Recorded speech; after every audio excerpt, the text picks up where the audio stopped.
변화된 삶의 고백이는 간증 프로그램 오직 주만이의 김명인입니다. 헬라어로 시간을 뜻하는 말에는 두 가지가 있다고 합니다.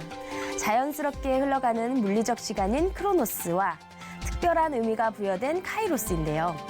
크로노스는 누구에게나 주어지는 객관적 시간이고요. 카이로스는 사람마다 다른 의미로 적용이 되는 주관적인 시간이라고 합니다. 특별한 의미를 지니는 시간이라고 합니다. 이렇게 누구에게나 똑같이 주어진 하루 24시간을 살면서 어떤 사람은 실패한 인생을 살고 또 어떤 사람은 성공한 인생을 살았다고 하는데요. 왜 그런 일이 일어나는 것일까요? 주님의 뜻을 깨닫고 실천하면서 살아가는 시간은 그저 흘러가는 크로노스의 시간이 아니라 영원한 시간으로 기억되는 카이로스의 시간이라고 합니다. 세월을 아끼라는 성경 속의 말씀처럼 시간을 허투루 허비하지 않고 늘 깨어서 주님의 뜻을 분별하는 성도님들 되시기를 소망하면서 아름다운 신앙간증 프로그램 오직 주만이 시작하겠습니다. 먼저 이 자리 은혜롭게 채워주신 분들을 소개해드릴게요. 춘천 한마음교회 성도님들입니다. 반갑습니다.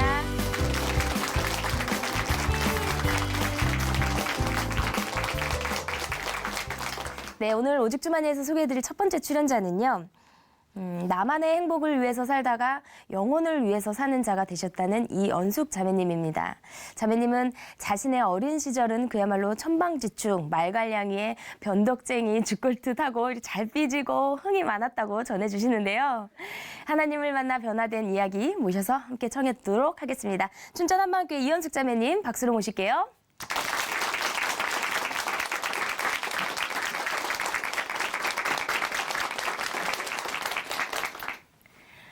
안녕하세요. 춘천 한마음교회 이언숙입니다.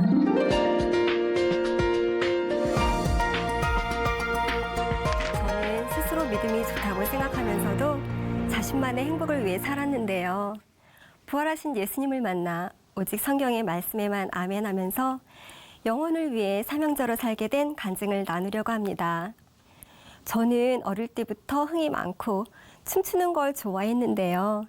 천방지축 말괄량이에 변덕이 죽을 듯하고 작은 일에도 잘 삐져서 부모님은 저를 삐국새라고 부르셨어요.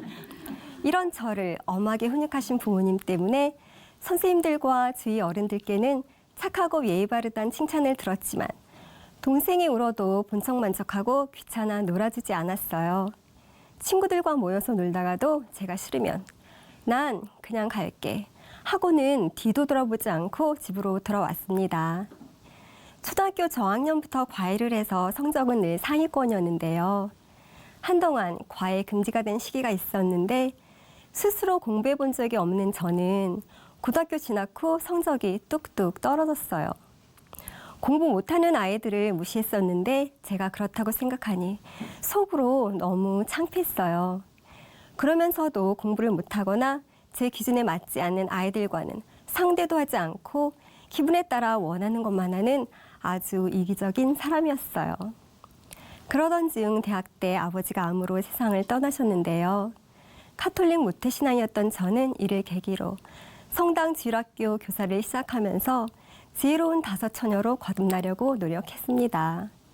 아이들과 춤추고 노래하고 기도하면서 동료 교사들과도 사이가 좋았어요. 저는 점점 성당에서 봉사하는 일이 즐거워졌고 가치 있는 일이라는 생각을 하게 되었습니다. 그래서 수녀가 되려고 수녀원에 들어갔는데요. 기분에 따라 원하는 것만 하면서 예쁘게 꾸미는 걸 좋아했던 저는 매일 변함없이 반복되는 일상과 똑같은 헤어스타일, 똑같은 옷을 입는 게 답답했어요. 그리고 무조건 따라야만 하는 수도원의 엄격한 규율과 제약된 생활에 적응하지 못했어요.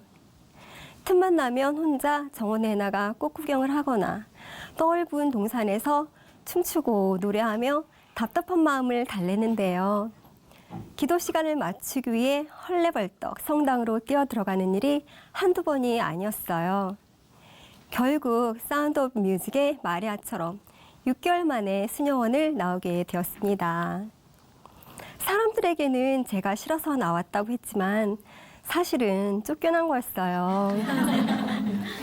지인들의 권유로 결혼할 기회가 있었지만 결혼은 나의 삶을 포기하는 거라 생각했어요.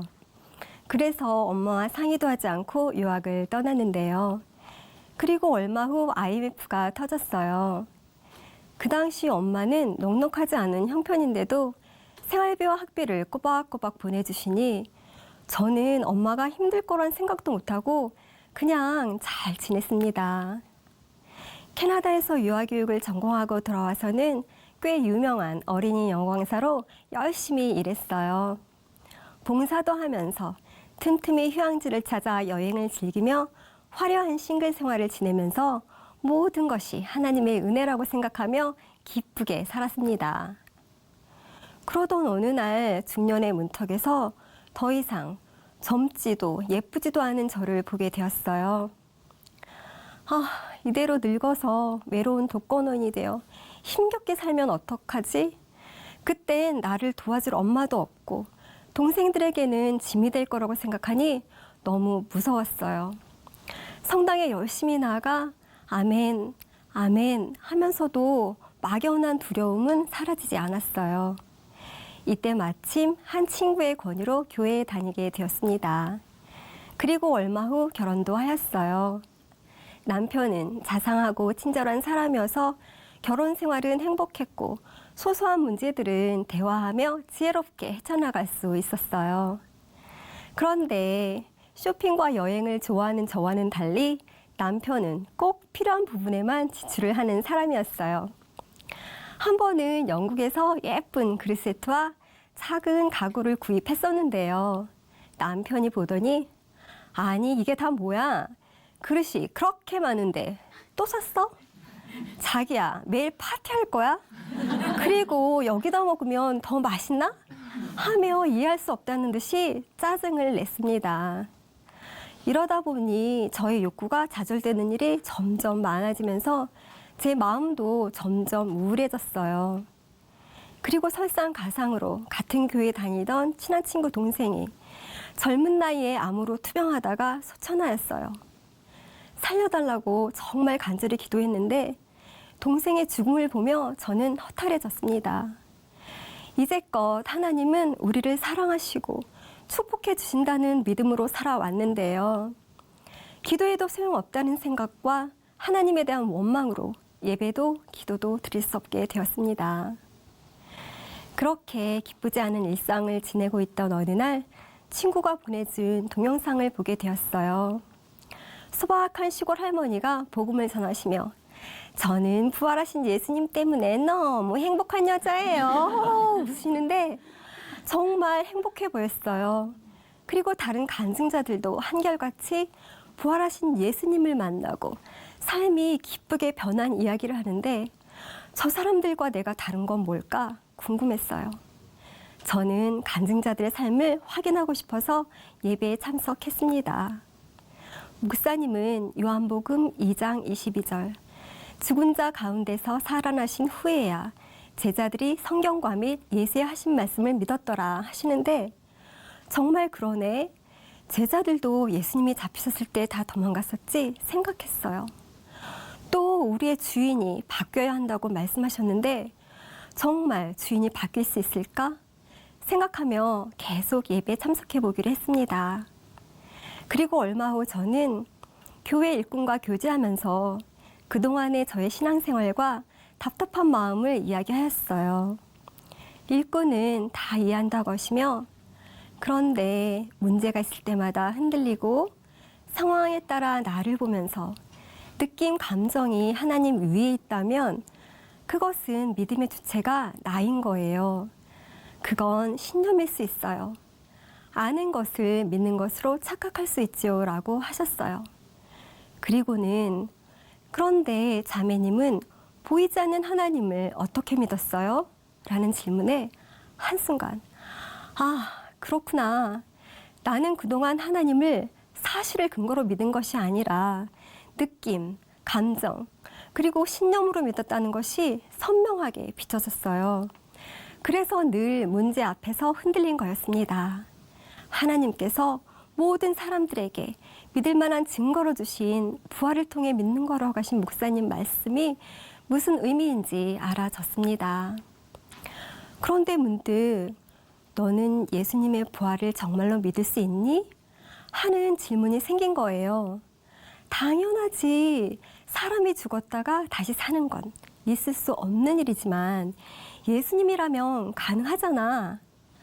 아니, 그런데 예수님도 사람으로 이 땅에 오셨잖아. 사람으로? 사람이 어떻게? 며칠을 고민해도 믿을 수가 없었습니다. 그리고 저는 너무 당황스러웠어요.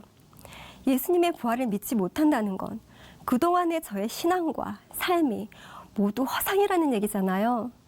모래성이 무너지는 것 같았습니다. 저는 다급해진 마음으로 인터넷 검색을 시작하였어요. 먼저 예수가 엿삭 속의 실존 인물임을 다시 확인하였어요. 그리고 구약 성경이 이스라엘의 역사책이라는 사실도 이때 처음 알았는데요. 저는 구약 성경의 예수에 관한 예언들과 신약 성경을 다시 읽었습니다. 그러던 중 예수님의 부활이 제 마음에 확증되는 대목들이 있었어요. 바로 부활하신 예수님을 만난 여인들과 예수의 제자들, 그리스도인들을 핍박하던 사도 바울, 그리고 베드로, 스데반, 이 밖에 많은 순교자들의 이야기를 읽으며 이 사람들이 봤구나, 봤으니까, 본 게 확실하니까 뛰쳐나가서 예수님이 부활하셨어요. 그분이 하나님이십니다. 라고 목숨 걸고 예수님의 부활을 증거한 거였어요. 2000년 전 부활하신 예수님을 만난 산 증인들의 증언이 있는 거였어요. 저는 너무나 기뻤습니다. 그러던 즈음 공동체에 예수의 주되심과 동행의 삶에 관한 말씀이 선포되었어요. 목사님께서는 주인으로 모셔도 관계가 회복되지 않으면 안 됩니다. 라고 하시며 성경 구절을 찾아주셨어요. 로마서 14장 9절. 이를 위하여 그리스도께서 죽었다가 다시 살아나셨으니 이는 곧 산자와 죽은 자의 주가 되려 하심이라. 아멘. 그리고 데살로니가전서 5장 10절. 예수께서 우리를 위하여 죽으사 우리로 하여금 깨어있던지 자던지 자기와 함께 살게 하려 하셨느니라. 아멘. 그런데 제 마음속에서 함께라는 단어가 메아리처럼 울리는 거였어요. 그 당시 남편은 예배에 참석하지 않았지만 주일 저녁 식사 때는 항상 예배 때 선포된 말씀을 나누었는데요. 저는 자기야, 예수님께서 자거나 깨거나 우리와 함께 하시길 원하신대 하는데 마음이 울컥했습니다. 그리고 함께의 의미가 정확하게 비춰졌어요. 자기야, 어떡하지? 난 예수님과 함께 하지 않은 것 같아. 아니, 왜 자기처럼 믿음 좋은 사람이 그런 말을 해? 저는 자기야, 함께 한다는 건 함께 하는 것을 아는 게 아닌 것 같아. 우리는 지금 서로 눈을 맞추며 이야기하고 마음을 나누고 있어.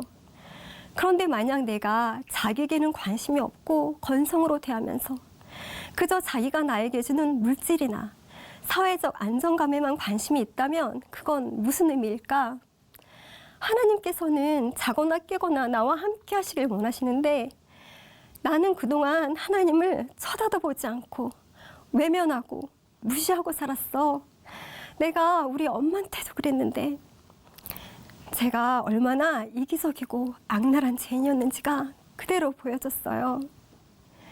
저는 항상 다른 사람들로부터 사랑과 칭찬을 받아야만 마음이 편했어요. 누가 저에게 조언을 해주면 고맙기는커녕 화가 났어요.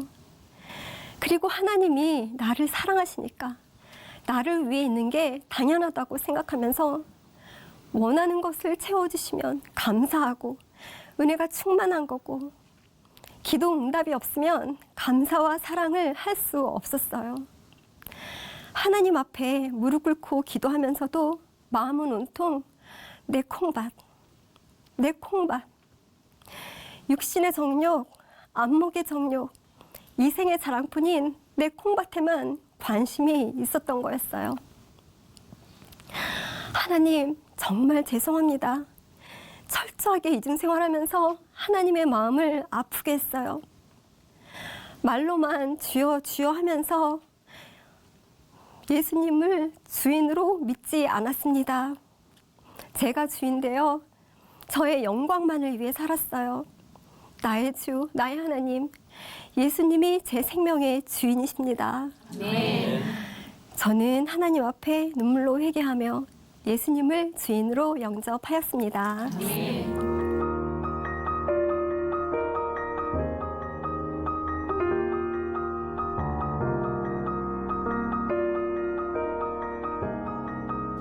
예수님의 부활로 그분이 하나님이신 것이 너무 확실해졌어요. 그리고 주님과의 동행의 삶이 시작되니 이제 저는 모든 문제 앞에서 나의 느낌, 감정이 아니라 예수님만 바라보며 하나님의 말씀 앞에 서게 되었습니다. 그러니 놀랍게도 그 말씀들이 저를 자유케 합니다. 진리를 알지니 진리가 너희를 자유케 하리라. 진리는 바로 예수님이셨어요.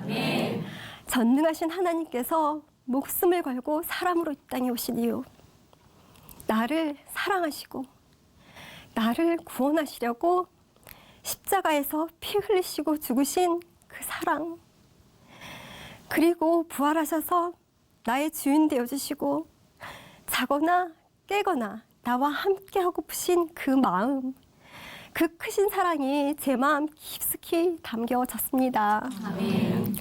이렇게 하나님의 사랑이 제 마음에 담겨지니 이제 저는 저만의 행복을 위해서가 아니라 세상의 모든 영혼들을 마음에 품게 되었어요. 하나님께서 나를 사랑하시는 것처럼 나도 사람들을 사랑하게 해달라고 간절히 기도하면서 기회 있을 때마다 복음을 전하고 있습니다. 주 예수를 믿으라. 그리하면 너와 내 집이 구원을 얻으리라. 저는 여동생에게 제일 먼저 복음을 전하였고, 동생은 작은 교회 일꾼과 교제 후 지금 함께 예배에 참석하고 있는데요. 새롭게 시작한 사업으로 늘 바쁘고 힘들어하던 여동생이 부활의 복음으로 삶의 가치관이 바뀌어 기쁘게 복음을 전하고 있어요. 엄마에게도 엄마, 아버지 돌아가시고 혼자서 힘들었을 텐데 우리 삼남매 잘 키워줘서 고마워 했더니 그래, 엄마는 늘 더 잘해주고 싶지. 너희들이 잘 살아주니 고맙고 알아주니 고맙다 하셨어요. 친정어머니와 시어머니께서도 복음을 들으시고 예수님을 주인으로 영접하셨습니다. 또한 아직 믿지 않는 남동생과 다른 가족들을 위해 함께 기도하고 있어요. 교회를 다니지 않던 남편도 함께 예배에 참석하고 있는데요. 얼마 전 남편의 지인이 삶이 너무 힘든 것 같아 절에라도 갈까 봐요 하는데, 아, 절에는 안 되고 예수님을 믿으셔야 합니다 라는 말이 이만큼 나왔는데 못했다고 하는 거예요. 그 모습이 사랑스러워 보였습니다. 남편은 개인주의 성향이 강해서 다른 사람들에게 관심이 없던 사람이었거든요. 두려워 마라.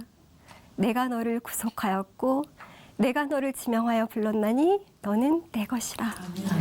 부르심에 감사하며 내가 이미 얻었다 함도 아니요 온전히 이루었다 함도 아니라 오직 내가 그리스도께 잡힌 바 된 그것을 잡으려고 달려가노라.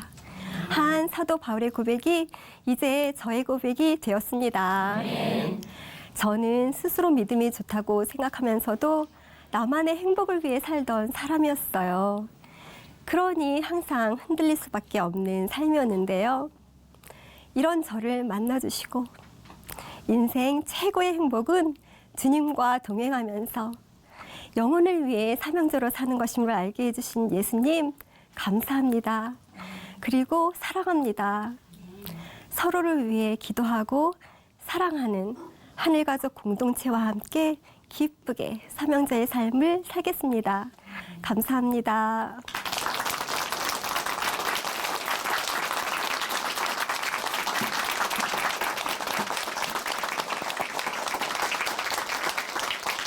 네, 간증 감사합니다. 교회를 다니지 않던 남편분도 이제 같이 예배도 참석을 하시고 동생분도 요즘 기쁘게 복음을 전하고 계신다는데요.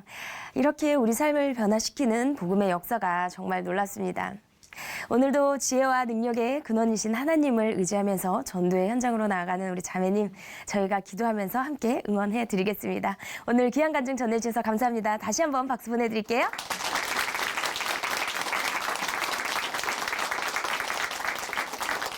아름다운 믿음의 고백으로 하나님의 은혜를 나누는 오직 주만이, 오늘 두 번째 출연자는요. 많은 사람들이 인정하고 알아주는 분이라고 합니다. 어디서나 당당하고 또 승부욕이 강하고 자신감이 넘치던 자매님이요. 이제는 나 잘난 맛이 아닌 하나님의 자녀로 살게 된 이야기 들려주신다고 하는데요. 춘천 한마음교회 조아라 자매님 무대로 모셔보겠습니다. 박수로 맞이해 주세요.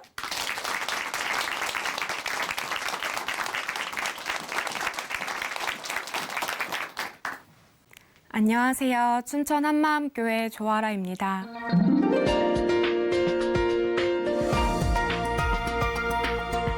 저는 모든 사람이 인정하고 알아주던 아라조였는데요. 제 이메일 주소가 My name is 아라조. 내 이름은 조아라일 정도로 어디서나 당당하고 자신이 넘쳤습니다. 그런데 이제는 부활하신 예수님을 만나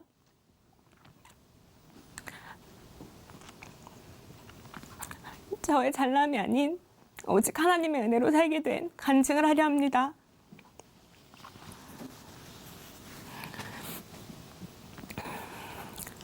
저는 어려서부터 눈치도 빠르고 똘똘해서 어디서나 대장이 되어 아이들을 휘두르고 다녔는데요. 초등학교 1학년이 되면서 제게 딱 맞는 자리를 찾았어요. 바로 학급 반장이었습니다. 선생님 다음으로 제일 힘 있는 권력자. 친구들이 모두 앉아있을 때 일어나 차렷 경례를 하는데 그게 참 우쭐해지더라고요. 그 이후 새 학년에 올라갈 때마다 제 목표는 친구 사귀기가 아니라 첫 학기 반장이 되는 것이었습니다. 초, 중, 고 내내 학급 임원을 맡으며 절대 평범하지 않은 길을 갔는데요. 친구들과 똑같은 교복을 입고 있었지만 저는 그냥 조아라가 아니었어요. 반장 조아라, 방송반 조아라, 미술부 조아라, 학생회 조아라. 학생으로서 할 수 있는 활동을 다 한 것 같아요. 어느 날 어머니께서 이번엔 회장 선거에 나가지 않으면 안 되겠니? 하시는 거예요. 그런데 제게 그 말은 남들과 똑같은 평범한 아무것도 아닌 사람이 되라는 말과 같았어요. 집안 사정과 어머니의 부탁보다 친구들에게 인정받는 것이 더 중요했던 저는 결국 회장이 되어 집으로 돌아갔습니다. 승부욕 또한 엄청났던 저는 학교에서 체육 시합이나 합창대회라도 있으면 난리가 났는데요. 그것이 저의 능력을 보여주는 것 같았어요. 제겐 반의 1등이 나의 1등, 우리의 승리가 나의 승리였습니다. 달리기엔 선수로, 합창대회 땐 지휘자와 연출까지 손을 안 뻗치는 데가 없었어요. 내가 있는데 하려면 최고로 잘해야지. 제 사전에 경쟁에서 대충대충이란 없었습니다. 수행평가 점수도 절대 소홀히 하지 않았던 저는 잘하는 건 더 잘하기 위해 배구 과외, 줄넘기 과외, 리코더와 단소 과외까지 받았어요. 저는 특히 그림으로 학교에서 유명했는데요. 저희 집 벽면 한쪽엔 제가 받은 각종 상장들로 만든 커튼이 있을 정도였습니다. 조아라라는 빛나는 이름이 가득한 그 상장 커튼은 저의 자부심이자 자랑거리였어요. 그렇게 막힘없이 잘 나갈 것만 같던 제게 닥친 첫 번째 시련은 생각지도 못한 대학 입시였습니다. 대학만 가면 오토바이도 사고 남자친구도 만들고 하고 싶은 거 다 해야지 하고 벼르고 있었는데요. 제가 대학에서 다 떨어졌다는 거예요. 내가? 나 조아라인데? 미술하면 조아라일 정도로 동네에서 모두가 알아주던 내가 재수라니 정말 재수가 없었어요. 그렇게 1년 독하게 공부하고 서울의 한 여대에 합격했습니다. 학교가 제 마음에 쏙 들지는 않았지만 긍정적으로 생각하기로 했어요. 그래, 내가 더 유명한 사람이 돼서 어디 대학 나온 조아라가 아니라 조아라가 나온 대학이 되면 되지. 이런 자만한 생각으로 학교에 내는 등록금도 아깝다는 생각에 열심히 공부했습니다. 그 결과 1학년 과대표에 성적우수 장학금도 받고 2학년 때는 시각 디자인과로 전과할 수 있었어요. 새로 다니게 된 디자인과는 청담동에 위치해 있었는데요. 화려하고 멋있어서 그제야 좀 학교 다닐 맛이 났습니다. 바쁜 대학생활 중에도 초등학교 때부터 친구 따라 가게 된 교회도 열심히 다녔는데요. 어른들께서는 믿음도 좋고 그림도 잘 그리는 재능 많은 일꾼일세 하며 이곳저곳에서 불러주셨어요. 어느 날 싱어로 섬기고 있던 찬양팀에서 회계를 맡게 되었는데요. 회비로 식사와 간식을 알뜰히 챙겨줘야 했어요. 별거 아니지만 돈 관리도 조아라가 맡으니 뭔가 다르다는 소리를 듣고 싶었습니다. 고민하다 유명 기사 식당으로 갔어요. 포장이 안 되는 곳인데 손수 일회용품을 사가서 양손 가득 우렁 된장 쌈밥을 테이크아웃 했습니다. 밥에 된장과 쌈, 제육볶음까지 양이 엄청났는데도 오직 저의 서프라이즈를 위해 혼자 이고 지고 갔어요. 연습 후 교회 안에 한 상 가득 차려져 있는 우렁 된장 쌈밥을 보며 팀원들은 와, 좋아라, 진짜 대박이다 하더라고요. 그 누구도 생각해내지 못한 걸 내가 했다는 게 너무 기분 좋았습니다. 대학교 졸업 후 캐나다로 건너가 공부를 하고 있었는데요. 어느 날 이탈리아에서 연락이 왔습니다. 제가 국제 그림 대회에서 2등을 했고 상으로 이탈리아에서 1년 동안 공부할 기회가 주어졌다는 거예요. 전 세계 사람들이 지원하는 그림 대회에서 2등이라니. 만족스럽지 않던 제 학벌에 엄청나게 있어 보이는 경력이 추가되니 눈앞에 환한 꽃길이 열리는 것 같았어요. 그래, 하나님도 이렇게 세계로 나가라고 길을 열어주시는데 역시 내게 한국은 너무 좁은 곳이었어. 그렇게 캐나다에 이어 이탈리아 유학길에 올랐습니다. 3살 터울의 남동생이 제게 한 말이 있는데요. 누나는 잡초 같아. 어딜 가도 살아남을 것 같은 강한 생명력이 느껴져. 그땐 웃어 넘겼는데 정말 그렇더라고요. 갑작스레 가게 되어 이탈리아어도 잘 못했지만 타고나게 눈치 코치의 센스가 넘치니 문제될 게 없었어요. 가자마자 많은 외국 친구들이 생겼고 피렌체에서 제 첫 개인 전시도 열며 성공적인 정착을 하는 듯 했습니다. 그곳에서 만난 여행객들이나 한국의 친구들은 이탈리아에 사는 저를 엄청 부러워했는데요. 처음엔 저도 매일이 꿈만 같았어요. 아름답고 여유로운 삶, 맛있는 음식과 멋진 사람들이 있었지만 집으로 돌아와 혼자 누우면 채워지지 않는 외로움과 미래에 대한 불안감이 밀려왔습니다. 이탈리아 남자들은 표현도 많이 하고 매너도 참 좋은데요. 한국에서와 달리 게벨라, 벨리시무, 매일 예쁘다, 아름답다 소리를 들으니 여자로서 자존감도 높아지고 내가 마치 영화 속 주인공이 된 것 같았어요. 그런데 그것도 일상이 되니 더 이상 설렘도 기쁨도 안 생기더라고요. 시간이 갈수록 외국 친구들도 각자 나라로 돌아가고 학교 수업도 끝나갔어요. 점점 나를 아는 사람들과 내가 있을 곳이 없어지니 앞으로 혼자 어떻게 지내야 하나 조금씩 불안해졌습니다. 그러던 어느 날 한국의 친한 언니가 영상 하나를 보내주었어요. 무당, 조폭, 자살, 이혼 등 남에게 숨기고 싶을 부끄러운 이야기를 사람들 앞에서 그것도 방송에 나와서 하는데 하나같이 모두 기쁨이 넘쳐 보였습니다. 변함없는 비참한 상황 가운데 있지만 확신을 갖고 기쁨의 고백을 하는 간증자들을 보고 충격이 되었어요.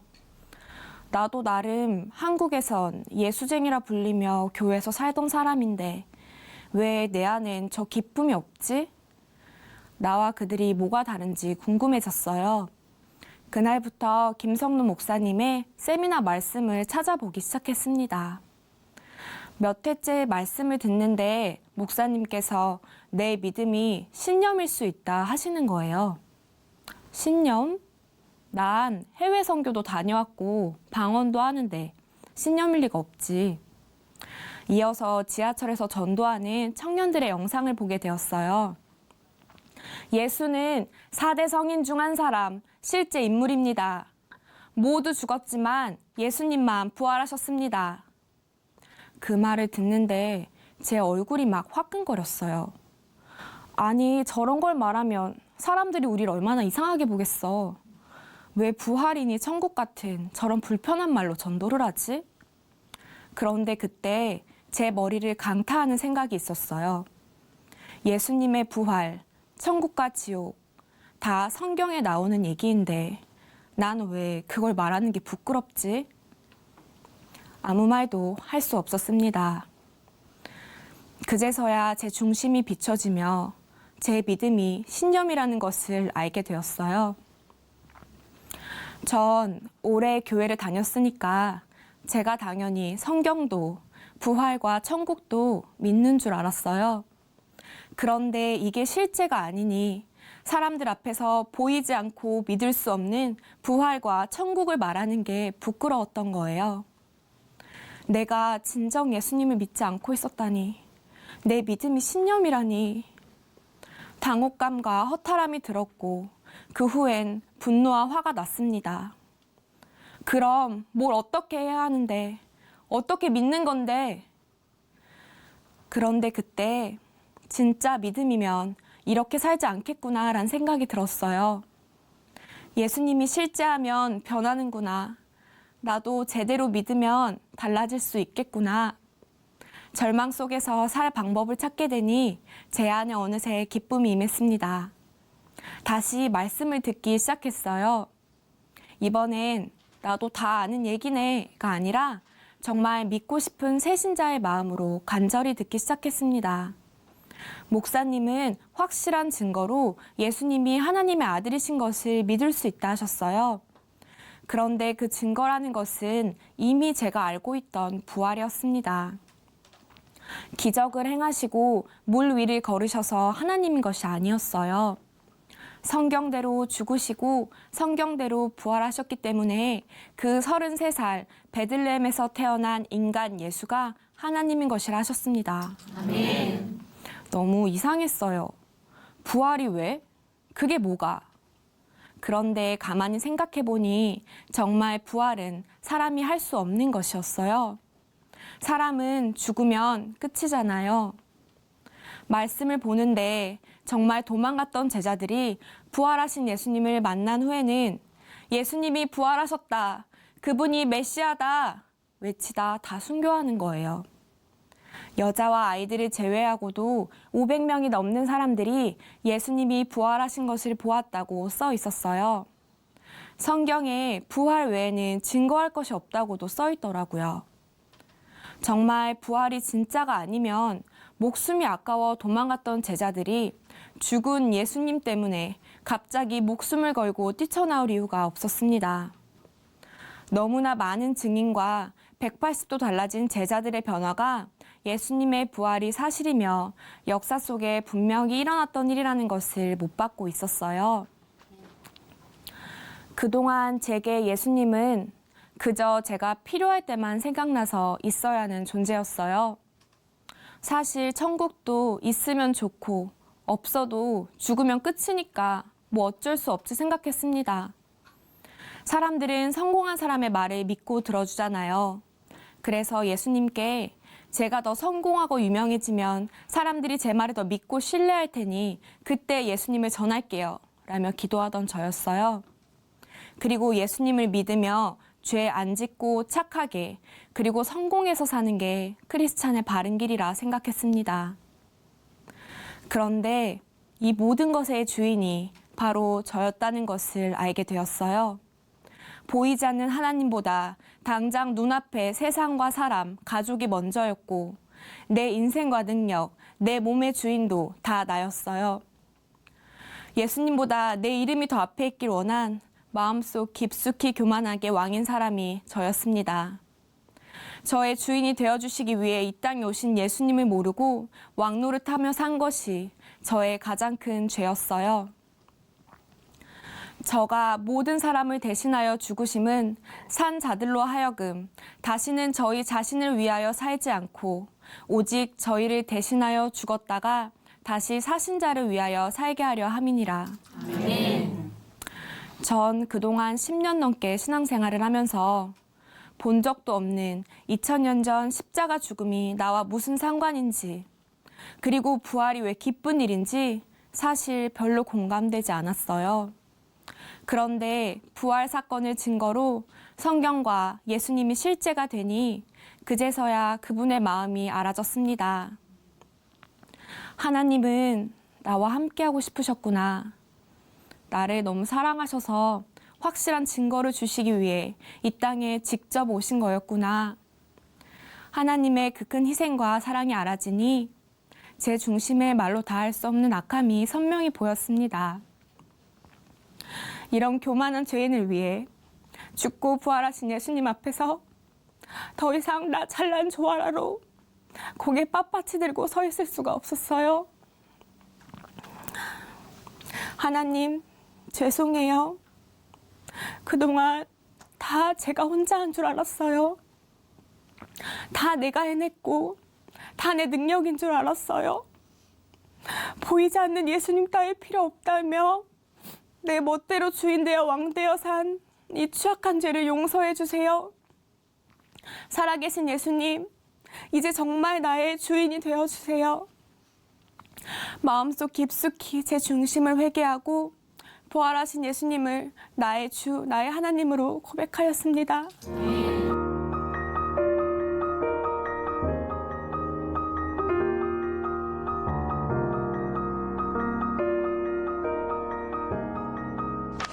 사람들이 보는 저는 항상 여유롭고 당당했어요. 하지만 속에는 저만 아는 불안함이 가득했습니다. 예쁘다는 칭찬을 받아도 내가 꾸몄으니까 그렇지 안 꾸미면 안 좋아하겠지. 착하다고 칭찬받아도 내가 성질 피우면 실망하겠지. 재미있어서 좋다고 해도 재미없어지고 질리면 언젠가 날 떠나겠지. 남들이 좋게 봐주는 내 모습도 진정한 내가 아니라는 불안함. 또 언제든 나보다 더 주목받는 사람이 오지 않을까. 아무도 내게 관심이 없는 때가 오지 않을까라는 생각에 사로잡혔습니다. 그래서 일이나 사역을 하지 않으면 내가 아무 쓸모없고 필요 없는 사람이 된 것 같아 항상 모임과 사람들 속에 있어야 안심이 되었어요. 그런데 부활하신 예수님을 알게 되고 제 안에 그분을 모시고 나니 제게 전혀 다른 기쁨이 임했습니다. 겉모습과 행위로 칭찬과 의로움을 받는 게 아니잖아요. 단순하고 명확하게 부활하신 예수님만 붙잡고 그분과 동행하면 된다는 것을 알게 되니 이제 아무 사역을 하지 않아도 그냥 성도석에 가만히 앉아 있으면서도 누구보다 기쁘고 자유히 누리게 되었습니다. 또 저는 제가 알아서 다 잘하니까 남에게 싫은 소리, 부탁 같은 걸 잘 안 하는 성격이었는데요. 그래서 제게 아쉬운 소리를 하는 사람들이 이해가 잘 안 되었어요. 각자 알아서 네 건 네 거, 내 건 내 거인 게 깔끔하고 좋잖아요. 그런데 이 말도 안 된다고 여겼던 내 것이 네 것, 네 것이 나의 것이 되는 교회. 형제를 위해 마땅히 죽을 수 있는 공동체가 정말 가능했습니다. 부활을 통해 예수님과 그분의 십자가 죽음이 실제가 되니 교회와 공동체가 어떤 곳인지 새롭게 보였어요. 교회는 예수님이 피값으로 세우신 공동체였어요. 그 피로 세우신 공동체, 형제 자매들이기에 이들을 위해 죽음이 마땅했고 이들을 내 몸과 같이 예수님을 사랑함과 같이 사랑하는 것이 마땅했습니다. 공동체가 살아야 내가 살고 내가 살아야 공동체가 사는 이들이 바로 나의 몸, 나의 가족이었습니다. 저는 요즘도 사람들에게 칭찬받고 인정을 받는데요. 이제는 이 모든 것이 내가 잘나서가 아니라 하나님의 은혜로 받는 것임을 알기에 모든 칭찬과 영광을 예수님께 감사히 돌립니다. 또 제 안에 살아계신 예수님으로 인해 삶 속에서 기쁘고 담대하게 복음을 전하는 사명자가 되었어요. 화려한 말과 감정으로가 아닌 오직 성경대로 죽으시고 성경대로 부활하셔서 지금 우리의 주인 되시는 예수님을 기쁘게 전합니다. 어느새 이탈리아에서 부러워하던 그 간증자들의 모습을 제게서 보게 되었어요. 아버지, 감사합니다. 자랑할 것이 많아서 감사한 것이 아니라 살아계신 예수님을 만나고 예수님만이 나의 진정한 주인이 되어주셔서 감사합니다. 우리가 이 보배를 질그릇에 가졌으니 이는 능력의 심히 큰 것이 하나님께 있고 우리에게 있지 아니함을 알게 하려 함이라. 이 보배 되시는 예수님이 제 안에 함께 계심을 알게 되니 이제 진정 제가 자랑할 것이 무엇인지 알게 되었어요. 바로 예수님만이 나의 능력, 나의 자랑입니다. 저의 주인 되어주시는 예수님 사랑합니다. 감사합니다.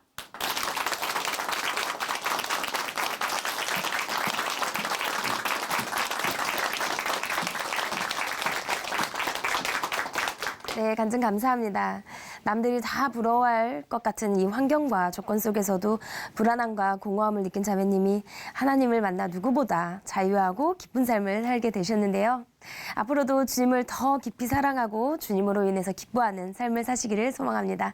네, 오늘 귀한 간증 전해주셔서 감사합니다. 다시 한번 조아라 자매님께 박수 보내드릴게요.